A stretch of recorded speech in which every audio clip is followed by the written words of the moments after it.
যুগাবতার স্বামী প্রণবানন্দজি মহারাজ, যিনি ভারত সেবাশ্রম সংঘের মহান সংস্থাপক প্রতিষ্ঠাতা, আজকে হচ্ছে তার এই পুণ্যময়ী মাঘী পূর্ণিমা তিথি। 3 দিন ধরে চলছে আজকে যজ্ঞ মহোৎসব, সাধু ভান্ডারা এবং ধার্মিক প্রবচন ইত্যাদি অনুষ্ঠানের মধ্য দিয়ে 3 দিন পালিত হচ্ছে। গতকালকে আমরা প্রণব রথযাত্রা করেছি, আজকে আমাদের যজ্ঞ অনুষ্ঠান এবং আগামীকাল নামখানাতে আমাদের ধর্ম সম্বন্ধীয় আলোচনা হবে। ভারতবর্ষের বিভিন্ন প্রান্ত থেকে শতাধিক সন্ন্যাসীরা এসেছেন, তারা তার জ্ঞানগর্ভ ভাষণ প্রদান করবেন।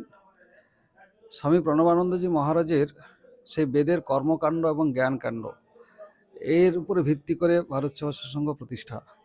একদিক দিয়ে যেমন বন্যা, সেবা, দুর্ভিক্ষ, মহামারী, সেখানে যেমন জাতি, ধর্ম, বর্ণ নির্বিশেষে সেবা করা হয়, তদ্রূপ আধ্যাত্মিক সেবার জন্য এই যে বলছেন চতুর্দিকে হানাহানি, মারামারি, কাটাকাটি, এর জন্য হচ্ছে আমাদের নীতি শিক্ষার অভাব। তো নীতি শিক্ষা, মোরাল এডুকেশন যেটা বলছে, তার জন্য ভারত সেবাশ্রম সংঘ অনেক ব্যবস্থা আছে। তো এটা হচ্ছে আধ্যাত্মিক সেবা। এই জন্য এই যজ্ঞে মানুষকে আহুতি দেওয়াই, তাদের মনের শান্তি পাওয়ার জন্য ভগবানের কাছে অঞ্জলি দেন, গীতা পাঠ করা হচ্ছে। প্রত্যেকটি মানুষ, আমাদের এখানে কোনো বিশেষ শিষ্য ভক্তদের মধ্যে সীমাবদ্ধ নয়, ভারত সেবাশ্রম সংঘ প্রত্যেকের জন্য। এখানে শিষ্য হলেও আসবেন, শিষ্য না হলেও আসবেন।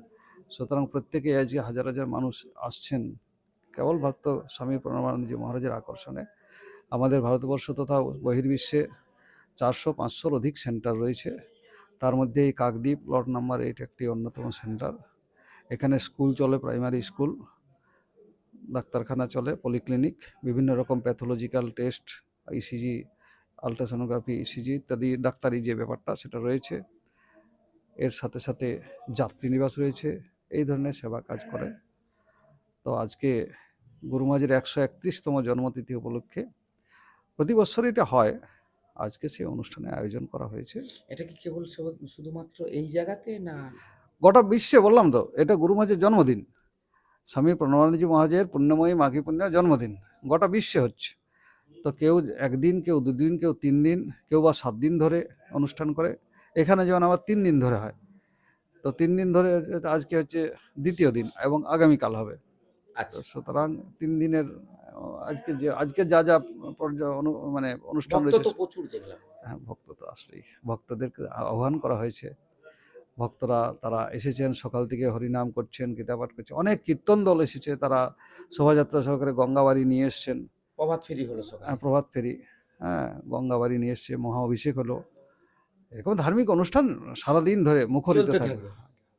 মহারাজজি, সবথেকে বড় সমস্যা হচ্ছে এই প্রত্যন্ত সুন্দরবনের যে সমস্ত প্রান্তিক জায়গাগুলো রয়েছে এখনো, যাতে ধর্মীয় আচার অনুষ্ঠান সবই হবে এই সময়টা, যাতে করে এই যখন বসন্তকাল পড়ে যায়, বসন্তকালে একাধিক অনুষ্ঠান হয়, সেখানে কিন্তু ঠিক ধার্মিক অনুষ্ঠানগুলো হয় গ্রামে গ্রামে, গ্রামে গঞ্জে তাদের গ্রামের যে পুজো সেগুলো যেমন হয়, তার পাশাপাশি বিভিন্ন সাংস্কৃতিক অনুষ্ঠান থেকে শুরু করে।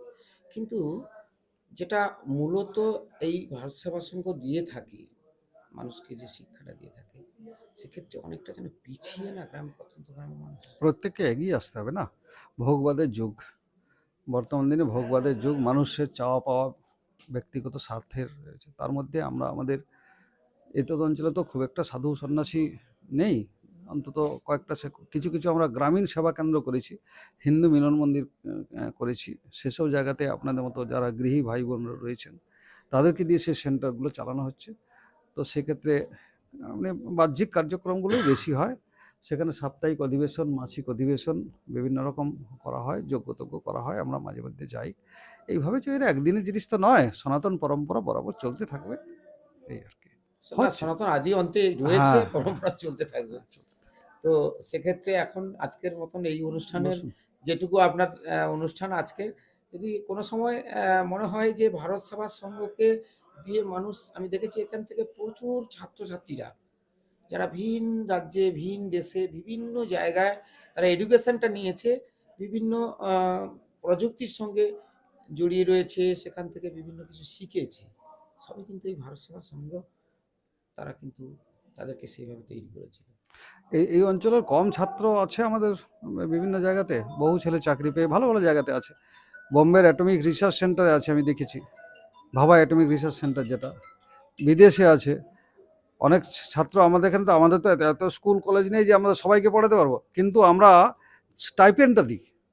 আমরা বিভিন্ন এখান থেকে বহু ছাত্র, আমার জন্মের আগে থেকে ভারত সেবাশ্রম সংঘ আমাদের ছাত্রবৃত্তি একটা রয়েছে, ফান্ড রয়েছে, সেখান থেকে প্রতি বছর হাজার হাজার ছাত্রদেরকে কি বলে স্টাইপেন্ড দেওয়া হয়। এই 24 পরগনা প্রায় কি বলবো, মানে বলতে খুব গর্ব হয় এবং দুঃখ লাগে, 80% ছাত্রছাত্রী আমাদের স্টাইপেন্ড পায়, এখনো পাচ্ছে। অনেককে হয়তো আমরা মানে এসে অনেকে ছাত্রাবাসে আছে, আমার কাছে প্রতি মাসেই রিকোয়েস্ট করে স্বামীজি ছাত্রাবাসে থাকার ব্যবস্থা করেন। আমাদের কলকাতায় অনেকে বাড়ি দান করে, সেগুলোতে আমরা 10 জন 12 জন যেমন ছাত্র থাকে তাই রেখে দিই। আমাদের তো কলকাতাতে শ্রীনাথ হলে বা ওইখানে যে একটা বড় ছাত্রাবাস রয়েছে, প্রণব ছাত্রাবাস নাম দিয়ে। এছাড়াও ধরুন মানে ঢাকুরিয়াতে আছে, সল্লেকে আছে, বিভিন্ন জায়গাতে অনেকে বাড়ি দান করে, বৃদ্ধ বিদ্যারা বাড়ি দান করেন। আমরা কি করব, সেগুলো হয়তো ডাক্তারখানা, নিচে ডাক্তারখানা করলাম, উপরে কিছু ছাত্র ব্যবসা, তারা হায়ার এডুকেশনের জন্য সেখানে থাকবে। সুতরাং এই ব্যবস্থাটা আছে, ছাত্রছাত্রীর জন্য এগুলো আছে। আর তাদেরকে আমরা শুধু এমনি থাকবেন, থাকা খাওয়া ফ্রি দিই ঠিকই, কিন্তু আমরা একটা জিনিস নিই, সেটা যে তোমাদের গীতা পাঠ করতে হবে, তোমাদের ধুতি পড়তে হবে, তোমাদেরকে কি বলে সন্ধ্যার্নিক করতে হবে, এই নীতি নির্ধারণ আমরা করে দিই। এটা স্বামীজির কথা। হ্যাঁ, হ্যাঁ, আপনি গীতা পাঠ করলেও কিন্তু আপনার মন ভালো হয়ে যাবে, করতে তো ফুটবল হবে। খেলাও হয়ে যাবে, সব খেলা হয়ে যাবে, তাই তো? ঠিক। আপনার নাম? স্বামী অধ্যাত্মানন্দ। এখন এই হ্যাঁ, এই আশ্রমের সেক্রেটারি।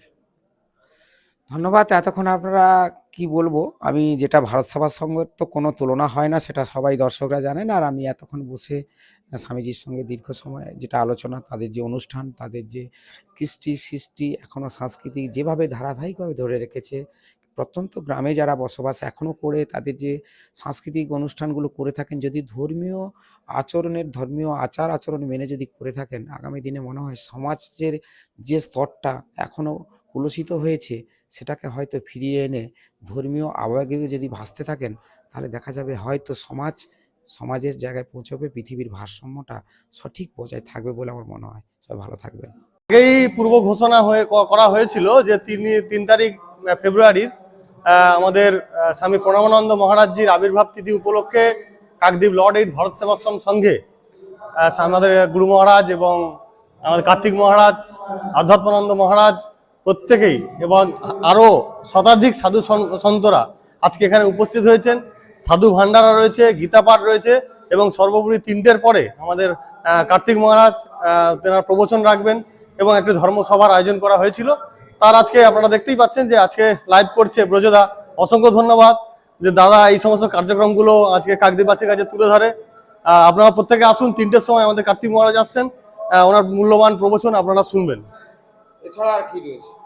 এখানে সাধু ভান্ডারা রয়েছে, সমস্ত মানুষের জন্য মহাপ্রসাদের ব্যবস্থাপনা রয়েছে। হ্যাঁ, সবাই আসলেই প্রসাদ পাবেন। আপনার নাম? আমার নাম সম্রাট পড়ুয়া। धर्म की जय, सत्य सनातन हिंदू धर्म की जय, भारत माता की जय, ঠিক আছে।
सेवाश्रम संघ की, भारत सेवाश्रम संघ की, सत्य सनातन हिंदू धर्म की, सत्य सनातन हिंदू धर्म की, सत्य सनातन हिंदू धर्म की, भारत माता की, भारत माता की, भारत माता की, भारत माता की, भारत माता की, भारत माता की, भारत माता की, भारत माता की, वंदे वंदे वंदे वंदे वंदे वंदे